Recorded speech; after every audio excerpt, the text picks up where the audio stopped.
Masya Allah, pemirsa masih di Majelis Ilmu Damai Indonesiaku yang membahas tema rajin ibadah tapi maksiat tetap jalan, kok bisa? Nah, ini sudah ada beberapa pemirsa di rumah yang bertanya melalui Instagram @damaiindonesiaku_tv1, di mana ini yang pertama akan dijawab oleh Kiai Syarif Matnajih. Ini dari Kak Tamara namanya, Kiai. Beliau bertanya, ketika seseorang tahu bahwa suatu perbuatan adalah maksiat tetapi berkata, saya belum bisa berhenti karena sudah kebiasaan. Nah, pertanyaannya, apakah mengetahui bahwa sesuatu itu haram tetapi tetap melakukannya menunjukkan lemahnya iman, atau justru masih bisa menjadi bagian dari proses perjuangan melawan hawa nafsu? Sebenarnya seperti apa, Kiai? Ya, ini dalam kitab At-Tawwabin, Kitab At-Tawwabin Ibnu Qudamah, itu diceritakan ada seorang lelaki yang datang kepada Fudail bin Iyad, demen banget bikin dosa. Saya demen bikin dosa, artinya pada saat dia ngelihat perbuatan dosa, saya tahu itu salah. Cuman saya mau berhenti nggak bisa. Kalau kata Fudail bin Iyad, nggak apa-apa, kerjain aja terus dosanya. Cuma ada catatannya, ente bikin dosanya jangan di bumi Allah ya. Jadi saya ingin menyampaikan kisah ini sebagai sebuah penguatan. Jadi kalau ditanya apakah ini bentuk lemahnya iman? Yes. Apakah ini disebut juga sebagai proses untuk orang kemudian berbuat kebaikan? Yes juga. Artinya memang dua-duanya itu memungkinkan, cuma yang jadi masalah adalah kenapa kau bisa taat dengan peraturan pimpinanmu di kantor, di perusahaan. Kau tidak bisa taat dengan peraturan dari Tuhanmu. Apa yang kau dapatkan dari pimpinanmu di perusahaan, apakah lebih besar dari apa yang kau dapatkan dari Tuhan? Jadi saya melihatnya bahwa bukannya mereka tidak mampu, kita udah teruji 9 to 5, kerja dari jam 9 sampai jam 5, kagak ada ngaso-ngasonya. Dia kerjain berbulan-bulan, udah gitu gajinya 7 koma lagi, tanggal 7 udah koma, dikerjain terus. Kenapa? Karena dia beriman, dia percaya dengan pimpinannya, dia nggak mau dapat kesusahan dari pimpinannya. Tanya, apa yang akan kau jawab pada saat engkau sebenarnya bisa melakukan itu? Maka tinggalkan. Tapi itu disebut sebagai lemahnya iman, yes. Proses juga yes. Cuma kita jangan sampai kalah dengan hawa nafsu. Kita harus jadi the champion. Masya Allah, harus jadi pemenangnya ya, melawan hawa nafsu, Masya Allah. Baik, yang kedua ini ada penanya, ini atas nama Kak Lis kepada Ustadz Fatih Rishad. Ini seseorang yang rajin sholat, rajin mengaji, bahkan rutin mengikuti kajian. Namun setelah itu ia masih sering melakukan dosa yang secara diam-diam. Nah, pertanyaannya, mengapa ibadah yaitu tadi kajian, sholat, mengaji itu belum mampu mencegah seseorang dari maksiat? Nah, apakah ada yang salah dengan cara kita memahami dan menjalankan ibadah?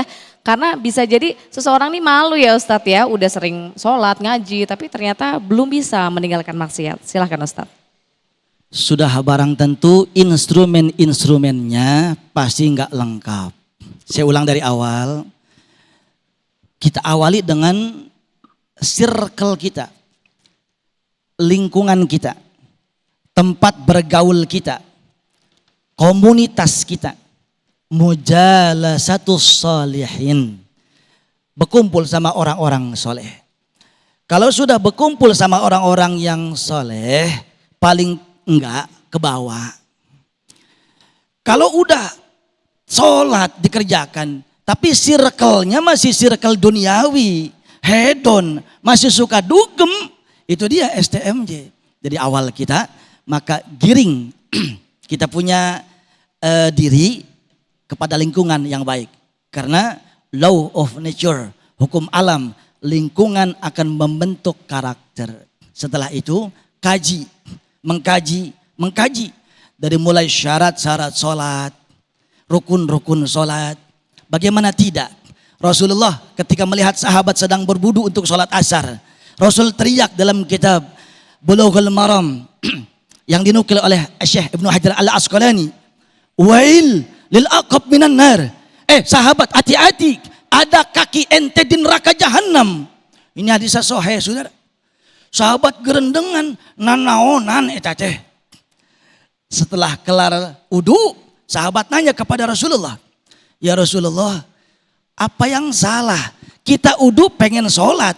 Sholat adalah ibadah. Kenapa kaki kita di neraka? Kecuali kaki kita lagi maksiat dan sebagainya. Apa sabda Rasulullah? Ra'an nabiyyu sallallahu alaihi wasallam rajulan fi ahadi qadamaihi lam yusibhu alma mithla zafar. Faqala an-nabi irji' fa ahsin wudu'aka. Aku melihat seorang di antara kalian ketika membasuh air wudu di dalam anggota kakinya, bukan satu kuku, seujung kuku tidak terbasuh air. Balik lagi, sempurnakan wudunya. Dalam konteks ilmu usul fikih ini disebut mantuk. Mafhumnya artinya tidak mungkin Nabi nyuruh sahabat untuk ngulangin wudu kecuali wudunya tidak sah. Jangan berbicara masalah diterima dulu, jangan. Jangan berbicara masalah hati dulu, jangan. Koreksi apakah ibadah kita sudah sesuai dengan ilmu sholatnya.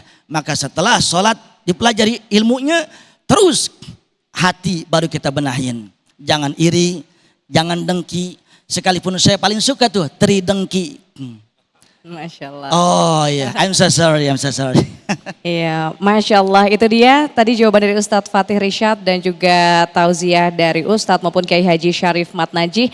Semoga isi kajian kita pada hari ini pemirsa bisa menjadi pengingat ya, sekaligus bisa mengevaluasi lagi diri kita. Semoga kita termasuk orang-orang yang beribadah dan menjauhi maksiat, selalu berada di jalan Allah. Amin amin ya robbal alamin. Dan pemirsa, tak terasa kita sudah di penghujung acara. Saya mengucapkan terima kasih sekali untuk pemirsa yang menyaksikan Majelis Ilmu Damai Indonesiaku maupun para jamaah yang sudah hadir di Masjid Baitul Ham JIP Jatinegara Jakarta Timur. Terima kasih dan jangan lupa saksikan terus program Damai Indonesiaku yang dipersembahkan oleh Wadimor Tentu Sarung Kita dan didukung oleh Luwak Tarik Malaka hanya di TV One. Wabillahi taufiq wal hidayah. Wassalamualaikum warahmatullahi wabarakatuh.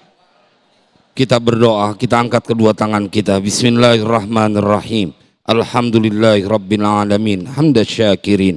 Allahumma salli wa sallim ala sayyidina Muhammad wa ala ali sayyidina Muhammad. Allahumma inna nas'aluka ridhaka wal jannah wa na'udzubika min sakhatika wan nar. Allahumma innaka anta afuwun karim tuhibbul afwa fa'fu anna ya karim. Ya Allah, ya Rahman, ya Rahim, kami tertunduk di tempat ini. Kami berharap ampunan dari segala dosa yang telah kami lakukan secara terang-terangan atau sembunyi. Kami juga memohonkan kepadamu ya Rabb mendapatkan ampunan untuk kedua orang tua kami ya Allah. Ampuni dosa dan kesalahan orang tua kami. Ampuni dosa dan kesalahan orang-orang yang kami cintai, orang-orang yang telah berbuat baik kepada kami. Ampuni dosa dan kesalahan pemimpin-pemimpin kami. Ya Rabb, kami sedang bergembira dengan perayaan kemerdekaan Republik Indonesia. Mohon ya Rabb, sempurnakanlah kebahagiaan kami. Jadikan negeri ini baldatun thayyibatun wa rabbun ghafur. Jadikan pemimpin-pemimpin kami hatinya lembut dan sayang kepada rakyatnya. Ya dzal jalali wal ikram. Amitna ala dinil Islam. Wa sallallahu ala sayyidina Muhammadin wa ala alihi wa sahbihi wasallam. Walhamdulillahi rabbil alamin.